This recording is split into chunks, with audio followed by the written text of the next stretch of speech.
morning, and welcome to Cover 2 Cook. We are on episode 31, 32. We're on one of these episodes here, but we got this beautiful Saturday coming up of college football. We have Ohio State and Penn State. That's one of the talk about games, but we're going to recap Thursday night football, recap Friday night of college football, what must watch for this beautiful Saturday of football, and then we're going to talk about our bettings. But before I get too far, let me bring on my co-host, Mr. Tim Cook. How you doing today? I'm doing good. Excited about another college football Saturday. We had some good games Thursday night. It started out slow Thursday night, but it picked up in the second half. But yeah, I'm excited to get this Saturday morning and Saturday games going. Yes, so we usually record on a Friday night, but this week we're doing a Saturday morning, 5 a.m. early rise. This is what we do for our fans, okay? This is what we'll do for you guys. So here are little conversations, analysts of the games and what our betting are. So just, maybe give us a shout out for this one, okay? This one took a little bit more. But let's start off with the Thursday night football. What did you think about that game? I thought it was pretty good. I thought it was kind of a snooze fest at the beginning, but it picked up. Um, you know, the Jets, they started out kind of slow, and then they picked up that receiver did that end around and then dropped it at the goal line. When are these receivers going to realize, hey, finish the play, go through the line, do not fumble it, stop showboating, just finish the play, okay? Your team, as a fan, if you're a fan of the Jets, you're like, what are you doing? We're 2-6 right now. Don't, 2-5. Stop doing that. Stop being a showboat. Just finish the play, okay? And then Houston doesn't even jump on the ball. They just let it roll right out of the end zone. It's like, what are you guys doing? And it's just, and then, in the second half, Rodgers got it going, he started getting the ball to Devontae, started getting it to Garrett Wilson, which that catch was sick. That catch was a Beckham-like catch, Odell's catch. But that was a sick catch, I thought. And it's just like, wow. But, he started playing a little bit better in the second half, got the ball to Brees Hall and that. And Houston, I tell you, Stroud is really missing Nico Collins. He is really missing a receiver. I mean, Tank Dell did really well. Mixon had a monster game. In the first half, I think he almost had 100 yards in the first half. I mean, he can only do so much. But that offensive line was just getting beat up. Them Jets were just flying around in that first half, and they were just almost pinning their ears back. I think he was sacked I would say, 4 or 5 times. I mean, he needs Nico Collins to come back so he can get another receiver. I mean, Tank Dell's a good receiver, but Nico Collins is just a tad bit better. Yeah, and we talked, that Stephon Diggs injury was really going to hurt Houston. It was really going to set them back because until you get Nico Collins back, Tank Dell has to step up. And he really did in this game. I mean, the problem I feel like for this game is like they're just so inconsistent right now. They can get the running tack, get a first down, and then it feels like they throw the ball on first down. It's like, okay, Joe Mixon's working. Like, it's obvious. Throughout the year, Joe Mixon's working. I don't know if they're just trying to not overuse him too much, but it's like one of these things where it's like, I'd pound the rock right now because your passing game is not there, and Tank Dell can beat people deep, but until you get Nico Collins back, which you're going on a bye, you'll come back. He'll most likely be back to your next game. You're going to need the play action for your passing game. So it did. I feel like the Jets defense were ready for this game to be okay, if you drop back, we're coming. And the opposite way of it is Aaron Rodgers. I mean, the first half, that every time it seemed like he took 3 steps back, boom, he had to get the ball out of his hands immediately for them to even get a pass out. Brees Hall got more involved in this game, but he's a superstar at running back. And I just don't feel like the Jets are using that. And maybe it's the Aaron Rodgers effect. Maybe because now Aaron Rodgers is the quarterback, they don't use him as much. But when last year, Brees Hall had a lot of chances to make plays, and he did. But yeah, got Devontae more involved. Devontae went away for a concussion, came back, scores a touchdown. But it was an entertaining game. It's not the fireworks to start the game off like some of these Thursday night games have been. Yeah, it just started slow, and Aaron, the camera's always on Aaron, and it just seems like he's just got that look like, man, what am I doing here? He just, he doesn't give off any vibes like he's even one. He doesn't show any emotion. I guess is what I'm trying to say. He doesn't show any emotion, and especially in the first half. I mean, he was just there was a couple times like when they had the ball right at the beginning, he almost got sacked in the end zone, and it's just like, and I think Will Anderson came out of that game for a little bit. He got injured too, and I think that kind of hurt the Texans defense as well. They just couldn't get any pass rush in the second half. So that I seen Anderson on the sideline trying to keep moving, but I don't know. I mean, there had to be something going on with him. Well, and that's the thing because Will Anderson and Daniil Hunter, like they're a good combo. But when you can't get both, like if one's out, it's going to Yeah, affect the other one because now they can chip their way. So yeah, it yeah, is. But yeah, and then so that was Thursday night football of NFL. We got a whole slate of Sunday, and we'll talk about that on Sunday. Friday night, we got some college football, some, lower, maybe not top 25 games, but you did have Genty again going for Friday night, and the nightmare is still going of him. I just don't understand. Now he's getting national television, right? It's obviously not primetime Saturday games, but it is primetime Friday night games, as past 2 weeks or past 3 weeks they've played on Friday night. I just don't know how he's not your Heisman this year. There's not a quarterback that I feel like has been that dominant. Maybe you say yeah, Ward out of Miami, maybe, right? But there's no quarterback that's been that dominant where this running back is like, hey, you're not getting the ball every single play, but when he gets it, he makes a play. I mean, it was a pretty good. Well, I mean, Boise State put up 56 points on this game. yeah. So, what do you think Yeah, about that? they end up winning. I mean, they were up 21-0 without even the first quarter. I mean, they were just blowing the San Diego State out. And Jitty had a nice game again, 158 yards rushing on 31 carries.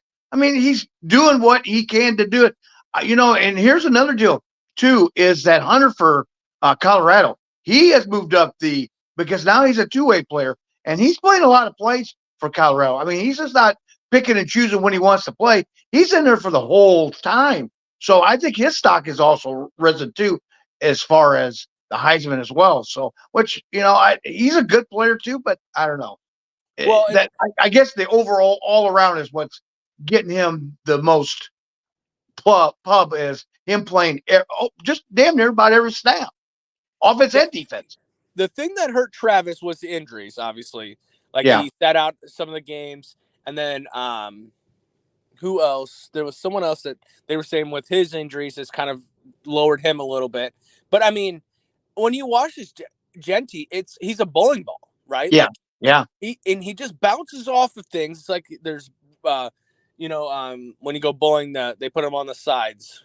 yeah. The Yeah, bumpers. bumpers. Yeah, And it just yeah, seems like when he's so low to the ground when you hit him. I mean, when I watch him play, I'm like, I don't know if you'll ever see another player like Derrick Henry, right? Or I don't even know like Kenneth Walker, but like he is a great player for what the NFL wants right now. And that is he can run the ball and get you your fall forward and get you 4 or 5 yards, but can he catch the ball out of the backfield? Can he, yeah, because if he can do that, the way he takes on hits, he will be very successful in the NFL. yeah, I mean, he'll yeah. be a name that you'll be on your fantasy board first 3 rounds grabbing. Maybe not Right. this rookie year. Don't get crazy about that, but I just like how he plays the game. He doesn't want to be tackled. He doesn't run out of bounds. It just reminds me a little bit of that old school ball with him at the running back Right. position. Right. But let's get to our must-watch games. So it's a beautiful Saturday. It's gonna be a little bit chilly. We're kind of getting into that end of the fall winter start, and it starts us off at 11 o'clock. Which so much controversy. Should it be an 11 o'clock game? But Ohio State versus Penn State on, I believe, Fox, right? Correct. Yep, Fox. What do you think about this game? Yeah, this is this might be one of the top games in the Big Ten this year. Ohio State cannot lose if it wants to be in the Big Ten championship and a number one seed. They cannot lose this game. They have to win it. Penn State needs to just to solidify their place at the top of the Big Ten. So this is a big game for both teams. Both college game day and big noon kickoff will be there, which doesn't happen very often. I think it happened a couple times last year when they had big games. They both of them were there. So and Saturday marks the 12th time Penn State has played a game with both teams being ranked in the top 5. 12 times. That's a lot. That's a lot. I mean, this is a storied, both storied programs that, are usually right at the top every year. The Buckeyes lead the all-time series 25-14. They pretty much have dominated, whether it's been at Ohio State or at Penn State. They pretty much have dominated this series in the last 5 years. I think the Buckeyes are going to lean heavy on the running back of Henderson and Junkins, but they struggled last week against Nebraska. I mean, Nebraska held in there to the end. So, I mean, they got beat by 14, but it was a lot closer to what the final score was. Will Howard will have to get that. You make Ibuka going and Jeremiah Smith. He's got to start getting the ball down the field. He's got to do it like he did against Oregon. For Penn State, Drew Aller, it looks like he is going to play. It was a game time decision, so if he can't go, it would have been Bo Pribula, if I'm saying that right. So, and they may be missing their offensive tackle, Anthony Duncan, which is he's a really good run blocker. So that they would, they need him. I think if Drew Aller doesn't go, which he is now going to go, I think they have a chance at this game, but they're going to have to play, I would say, errorless football. I mean, they can't have a lot of turnovers. Turnovers is going to be the key, because Ohio State will make you pay for it. I think Penn State in the first half is going to keep with them, but I think Ohio State just got too many weapons in the second half, and I think they pull away early. Yeah, this game scares me. If you're an Ohio State fan, you're kind of getting a little bit of PTSD of, we're going into Oregon, and we're the better team, and we're going to win this game. I would be worried if I was an Ohio State fan. I think Penn State, with that atmosphere. Now, I totally agree. If this was a night game, this would just be a whole different element. A whiteout game, for God's sakes. I mean, you guys are the college that everyone talks about whiteouts. How do you not have this game as a whiteout? But whatever. I still think Ohio State has to come in, and their defense has to be dominant. Now, do I think Penn State's offense is as good as Oregon's offense? Nowhere close. No. Nowhere close. They're not even the same, top 50 of each other. Yeah, they're not even the same ballpark. No. So when you look at that, do I think Penn State's defense is as good as Oregon's? Yes. Or yeah. I'm sorry. Is Penn State's defense as good as Oregon's? Yeah, I think they are, because we've seen them when they had to clamp down. They've clamped down when they were losing against USC, and when they came back in other games, or even against U of I, watching them, they've clamped down on teams. But because I don't believe in the Ohio State's offense yet. The quarterback situation, he's got all these weapons, but it just seems like they find ways to be in close games. Stop it. Now, when you look at Nebraska last week, I do believe that was a look past game. Yeah. They were looking past Nebraska to this Penn State game. I agree. So I don't know if that's a full, we look into that game, but I'll say right now, Vegas is betting on that way, that they would look at that way. And I will say, this will be one of the games I bet on, because I want to have a lot of skin in this game. Honestly, I could care two shits who wins this game, but I want to have a little bit of I'm betting on a team in this game, because Ohio State sucks. I hate them as a Notre Dame fan. And Penn State always finds a way to shit themselves, and I think they're going to do that on this Saturday. Yeah, and, here's another deal, too. Ryan Day, the Ohio State coach, he's 1-5 against top 5 teams. But James Franklin, for Penn State, he ain't much better. He's 3-7 against top 10 teams. So it's which coach is going to come out ahead this time? And if Ohio State loses this one, Ryan Day might be on the hot seat, because all the losses against Michigan the last few years, and 1-5 against these fans and alumni are not going to put up with much more of it. He may be on the hot seat. Well, and I don't see how he's not. Right? I don't see how he's not on the hot seat. I thought the year started with everyone talking about he's on the hot seat. I mean, it's win or bust, right? So losing to Oregon, okay, still got a chance. But this is an old school Big Ten showdown, right? This is outside of the, Ohio State, Michigan. Really, it's a Penn State versus Michigan or Ohio State, and that's because the way the conferences used to be, right? Where one of them had to face each other to get in the conference championship. Right. So now this year, it's like all these weeks, what are we on week 9? I think it is for college football. Yeah. Week 10. Week 10. With week 10, all 9 weeks before this, we were saying Penn State's just got to get past Ohio State. They just got to get that this year. They'll be in the playoffs if they can get past Ohio State. And so many people, I think they can. I think as I've seen through these first 9 weeks coming into this game, I don't know. I mean, they've looked good sometimes, but they haven't. I just don't feel like they've played that talent yet. Are you going to compare their U of I win? U of I? Come on. Yeah. Ohio State's way better than U of I. Like, hey, as much as we love to see our in-state team do well, they're not even close to the talent level that's on that Ohio State bench. No. So I agree. We'll see. I think this will be a good game. It's at 11 o'clock, so it kind of starts your day off with a bang right off the bat. And then we move on to another game, which is actually a night game. And it's about a conference we haven't really talked about much this year. It's in the ACC. Number 18 Pitt versus number 20 SMU. Now, you haven't heard much about these teams, but this is going to be a great game. I would say this is the second best game of the weekend. What do you think about this game?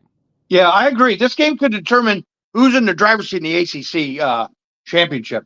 SMU's only loss came as a 3-point loss to undefeated BYU this year in week 3. So, and we know what BYU's about. I mean, they are a very good team. If Pitt wins and then beats Virginia next week, the following week they got Clemson, and that could determine the ACC championship right there. I mean, that's going to be a big game. Pitt's defense is swarming. They they had 5 interceptions against the Orange last week, the Syracuse, and 3 of them were pick sixes. So that's like that defense is really good. SMU, they needed a 2-point for Duke to miss a 2-point conversion for them to squeak out a victory last week too by 1. So the quarterback for Pitt, Eli Holstein, he is going to play after an injury he had last week in the 4th quarter, so he is planning on playing. SMU is also dealing with their injuries. I did see where Kevin Jennings will play this week against Pitt. So he took a pretty hard hit against Duke last week.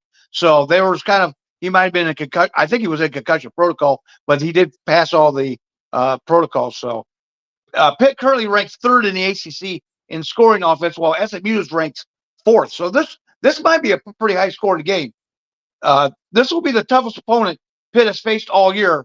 But if they could play for the if they can play really well against SMU, I think they got a good shot at being in the ACC championship game. I agree. And when we started the year off, it was Clemson everything for ACC. There was nobody competing. Well, Miami. Okay, so Miami gets in there, and it's like, okay, you got Miami, you got Clemson, and then now you got these other teams that you're kind of like, whoa, Pitt's kind of stepping back up. Last time Pitt had was anything relevance was Kenny Pickett. And then SMU, I mean, we all got a documentary to watch to kind of see when the last time they were relevant. And so this game kind of was like one of these like, okay, maybe. And then you start looking at these teams and you're like, okay, these teams have a fighting chance in the ACC because Clemson's got that loss to start the year. Miami won't lose the rest of the year. I mean, and if they do, it's going to be a very big disappointment, right? So you're going to run into one of these teams possibly getting a run for the ACC, but can Pitt, because Pitt later on in the year, beat Clemson? Because then that evens the odds for all of them, right? With SMU having that one loss, I think that with Pitt, if Pitt loses tonight, that would put one more loss. So 1 loss there, 1 loss. Clemson's got 1 loss. And then Clemson and Pitt got to play each other eventually. But if Pitt wins tonight, puts SMU at 2 losses, I think that officially kicks them out of the ACC or, the running for the ACC championship. But then you got Pitt and Clemson going at it later on, and then you solidify who's going to play Miami. Because I am correct, right? Miami is an ACC, right? Yes, yeah. Okay. Yeah. Because when you were talking about conference championship, I'm like, man, you are forgetting about the most dominant team. Yeah. Because, I mean, when you look at it, like Clemson's today playing Louisville, and Louisville was supposed to be in conversation, and they're not. Like, Pitt and SMU both have, like, these games where you're like, both these teams that you're like, you just didn't kind of see it coming. Now, you were talking about the SMU having to like beat Duke on the last second. I do think that was a look past game, and I think people do that to Duke. I mean, we've with being up here and around Northwestern's playing Duke, and they have a good program. I mean, I feel like every year Northwestern plays Duke, and they get curb stomped. Duke comes in and plays really good football. So I think SMU just thought, okay, well, we got Pitt in a couple weeks. We need to be on top of our game. Don't do anything stupid. And then Duke goes, well, you're going to play us down to the last damn second. So I don't know if I'm an SMU fan. I'm sitting here being like, oh, man, maybe we're not as good as what we are. I do think this is a situation where it just might be a situation where, you didn't play your best game that game. But you're going to have to play your best game tonight with Pitt, because I definitely agree with you when you said the Pitt's defense has had 5 turnovers. Now, I will say the Syracuse quarterback, Kyle or Cade McCoy or something like that. He came from Michigan. He threw that. Right. Yeah, he threw some pretty bad balls. Some of them weren't even close. I mean, but when you return 3 of them for touchdowns, that's a 21-point spread for your offense that they don't have to do shit for. So you definitely got to stay perfect in this game for SMU if you want to keep playing. Got to keep your crowd involved in this game, but it'll be a great night game. SMU hasn't had the publicity since the incident back in whenever. So this is a great way to kind of just bring more interest to them. I think you're going to hear a lot about reviving the program tonight. Yeah, most of it. And it's a primetime game. So, I mean, that's a big key. Maybe they can get more recruits to come there, but that's, that's going to help them down. And they're now in the ACC instead of the, I think, Conference USA. So, I mean, that's also going to help them as well as far as recruitment. But yeah, this is one of the primetime games this week for them, for this program. It's going to be a key, and they have a good showing.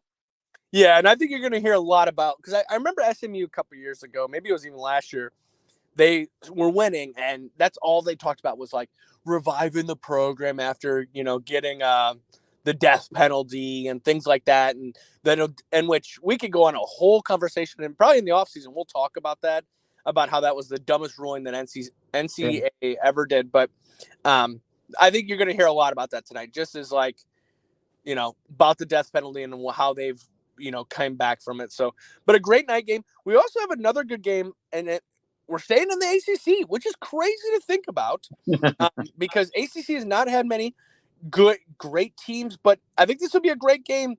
Virginia Tech versus Syracuse. Now, we just talked about the Syracuse quarterback throwing 5 interceptions last week, 3 of them for pick sixes.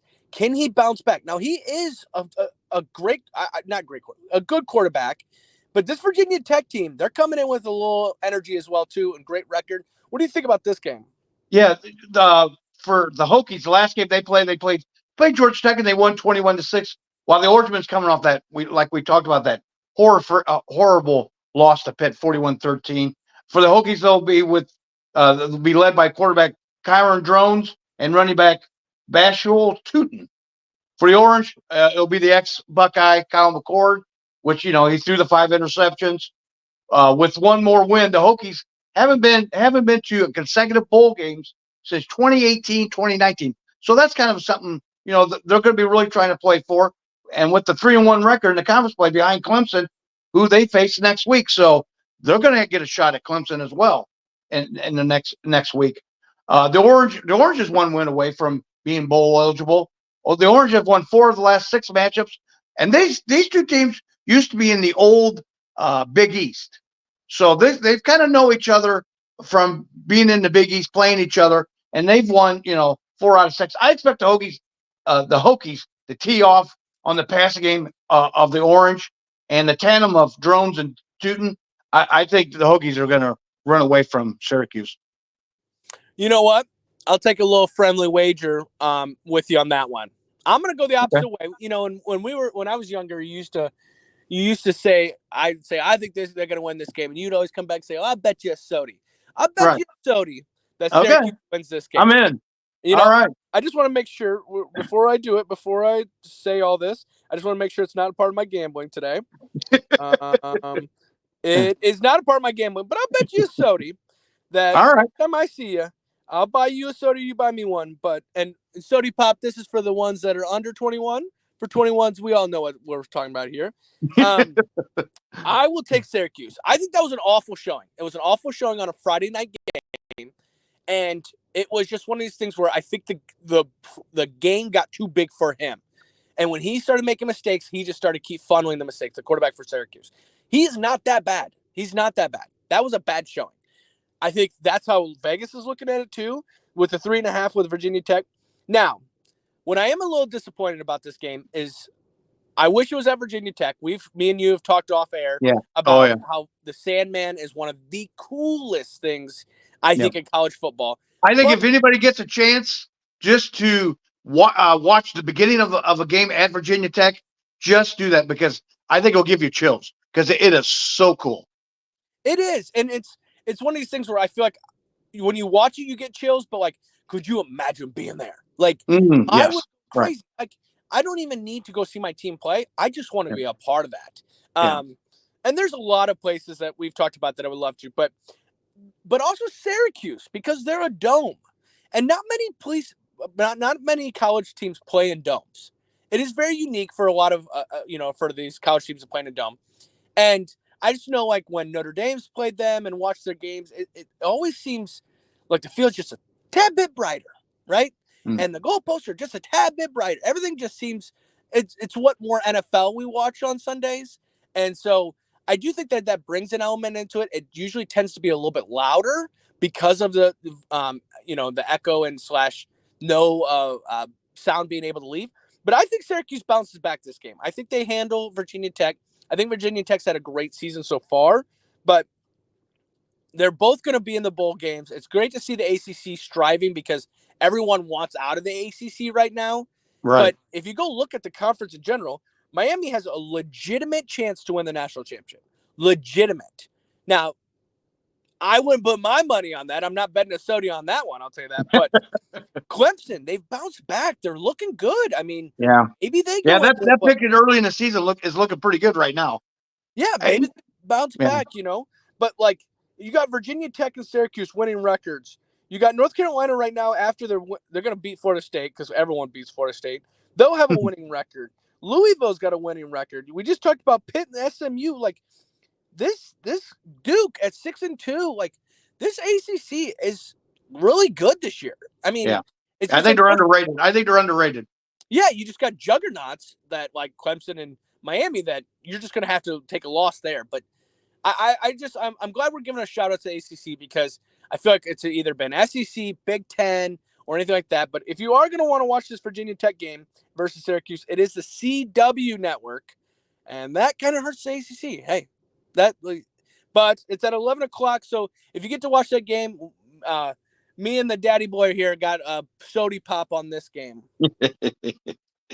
Well, speaking of gambling, let's get to our gambling segment. What do you got for your first bet? My first bet will be Minnesota at Illinois. Gophers are coming in this game with a 5-3 record. Against Maryland, they scored 48 points, and they're averaging 28 points a game while only giving up 60. Minnesota's defense is really good, and I think they're going to give Illinois fits. While Illinois is averaging 27 points a game, but they're giving up 20 points a game on defense. Max Brosner threw for 320 last week, and he had a good week. Fine line coming off that blowout loss against Oregon. Now we found out how good really Illinois is. They're not up to the echelon of Oregon, believe you me. And they'll have to get Altmaier going, and that defense is going to have to play better. I mean, they can't give up 38 points like they did last week. Minnesota has covered the spread in the last 4 games. Illinois has covered the spread in each of the last 7 November games as a dog. I cannot believe that Illinois is getting 3 points against Minnesota at home. I think Illinois rebounds this week, getting drubbed in Eugene, plus the home dog. Give me the Fighting Illini, and I'll take the 3 points. Yeah, I looked at that game, and I almost wanted to be like, what does someone know? You know what I mean? Yeah, That's I agree. What made me nervous. Minnesota always plays teams in the Big Ten tough, but like this U of I team's different. Can we put some respect on it? I know they had to play Oregon and Penn State, which are 2 dominant teams in this conference, but they're different. So I like that bet. I think U of I, they bounce back. They get going back on the winning train. And if they don't, then unfortunately they're the U of I team that we kind of know. We Yeah, we yeah, love. you got to win this game at home. I'm just coming off that drubbing against Oregon. You got to come back with a little bit of fighting spirit, and I think they will. Well, I got for my first bet. I'm going right to that mainstream 11 o'clock game, and I am gonna go. Oh, it takes a lot out of me to say this one, but I'm taking Ohio State with the -3. I think on paper, Ohio State is far better talent wise and readiness wise than Penn State is. I think a bummed up a hurt quarterback coming into this game, whether he's going to play or not play, is a huge difference. I think it being an 11 o'clock game, I think on Monday when we get on TV or Sunday when you do a recap, they're going to talk about that. If it would have been a night game, Penn State would have beat them. And that's exactly what I just see happening. I think Ohio State takes this game. I like the -3. It's not too many points given. I think they beat. I could see it kind of getting out of hand in the second half, but I think it's going to be a close game in the first because Ohio State has shown this early in the year that they kind of like to sit around like in a boxing match and just kind of feel out their opponent, and then they just land these huge blows in the second half.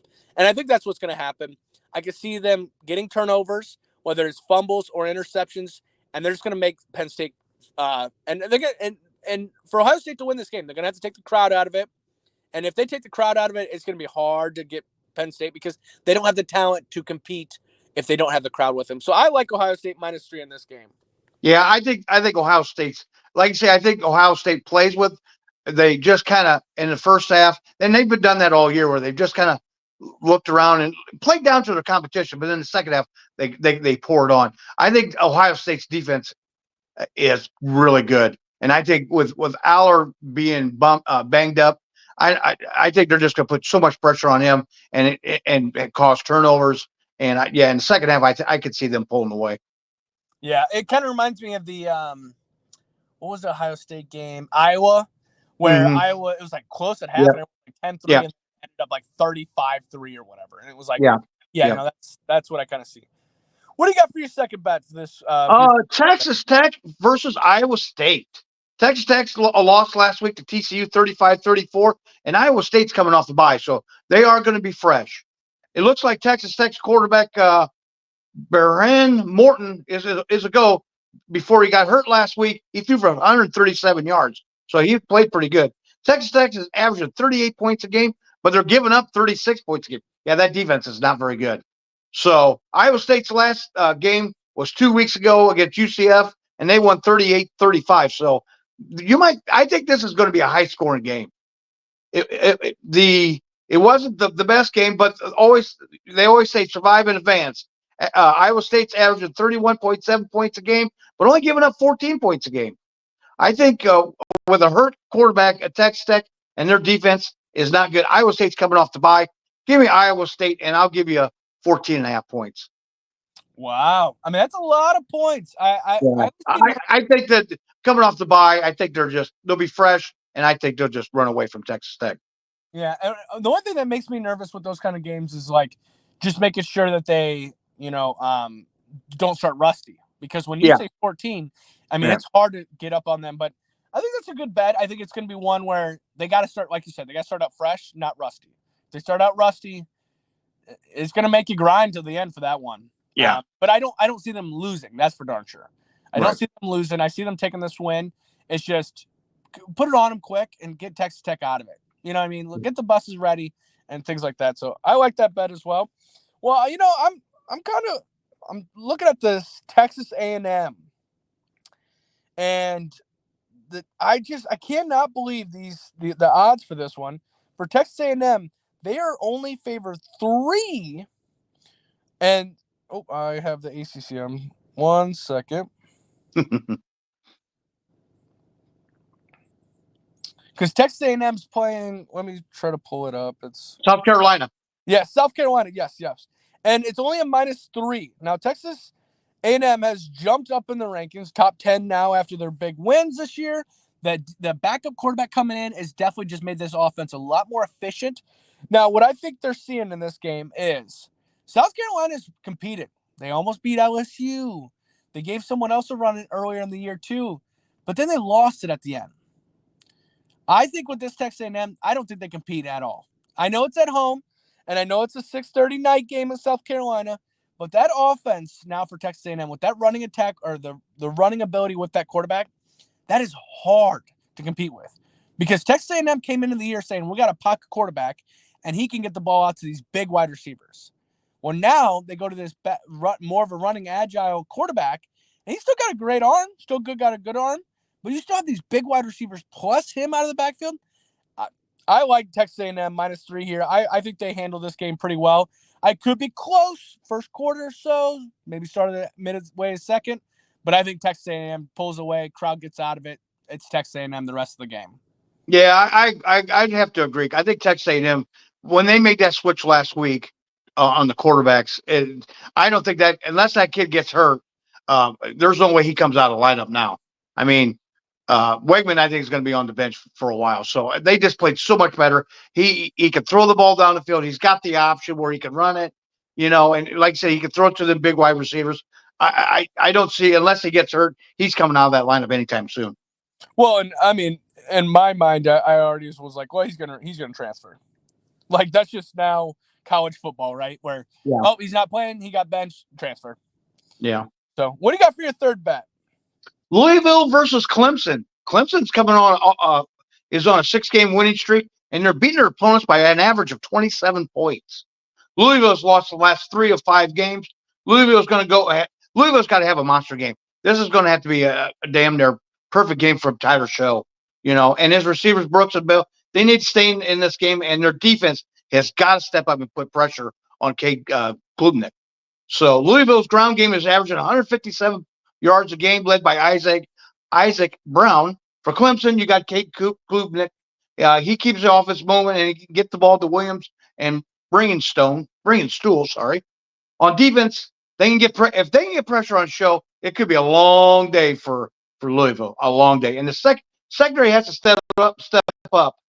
Louisville has failed to cover 5 straight, and is 2-7 against the spread in the last 9 games as double-digit underdogs. Clemson has won and covered the last 6 games against Louisville. I think Cade Klubnik is the better quarterback, and Clemson's just the better team. So I'll take Clemson, and I'll give you the 10.5 points. You know what? We're both going to stay right there, and I'm just going to add on to what you said because I'm taking the same bet on this one. It's a night game. Clemson hasn't got up in the rankings as fast, like they got up there, but then like Texas A&M jumps them, and then Tennessee loses, and you're like, okay, well, they kind of bounce back a little bit, but they're still 3 spots ahead of them. I think this is a game where Clemson's going to put it on. I think they're going to put points on them, and they're going to put it on in a hurry. They're going to run up the score a little bit. This is all going to be about them looking good. Unfortunately, Louisville, you're just the ball, and the bat's coming to hit you because I think Louisville this year, there's been times where they've looked good, and there's times where you're just like, what the hell is out there? I think with this Clemson team, you got to be damn near perfect to beat them because you don't got the same talent level as Clemson does, and you're not going to be. That defense, and that's one thing that Dabo has always had. He's always had a great defense, right? Yeah. And Yeah. it doesn't seem like it's great, and that's bad to say, but like great players, standout players. It's good team defense. They always swarm to the ball. They always have like different bluff formation kind of things, and their blitz package always just seems like when they blitz, they get there. Yeah, I think a night game. This is just Clemson able to like say, hey, we deserve to be in the top 10. We deserve to be in the conversation for ACC. We deserve to be in conversation for the national championship. This is how we're going to show you by just mollywhopping Louisville on a Saturday night. So Yeah, and after playing Georgia at the beginning of the year, the first game of the season, Clemson has come around. I mean, they have started playing better football. And like I said, it's a night game at home. I think it's just, I think they run away and hide from Louisville. yeah, no, I definitely agree. Well, that is our Saturday, episode 32 of college football. We'll be back tomorrow with episode 33 with NFL Must Watch. We'll recap the NCAA, but if you like what we do, please subscribe, comment, like, share the post. If you do take any of our betting advice, please bet responsibly. Do not just listen to us and think you're automatic because we're just two goons talking college football and NFL. We're just betting with their own fun money. And then even throwing a little fun little sody pop bet in there as well. But we want to thank everyone. You guys have a great Saturday, and we'll talk to you on Sunday.